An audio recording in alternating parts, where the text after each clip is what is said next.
It's often been said that trading is the hardest way to make easy money. And that's even more true today, where the United States is at war with Iran, oil prices are erratic, they're expected to rise even further than they've gone already. And so that makes trading even more volatile. I want to make a suggestion that should be obvious to many of you. If you're a newbie, maybe not, so I just want to highlight it in this short video. I'm going to make one point, and it's not about the Taylor Trading Zone. I made many videos about that.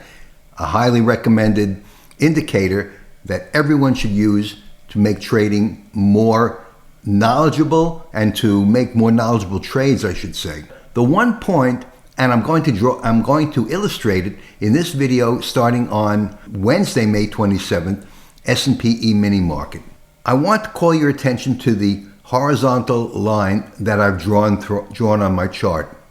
And I want you to note that on May 27th, the prices hit this line, which is the previous day's close, a number of times. Let's move forward to May 28th, Thursday. Prices also hit the previous day's close, the black horizontal line. Friday, May 29th. Prices moved away from this previous day's close, but then moved toward it, hit it, and then moved away from it again, hit it several times further throughout the day. Monday, June 1st, prices again hit the previous day's close.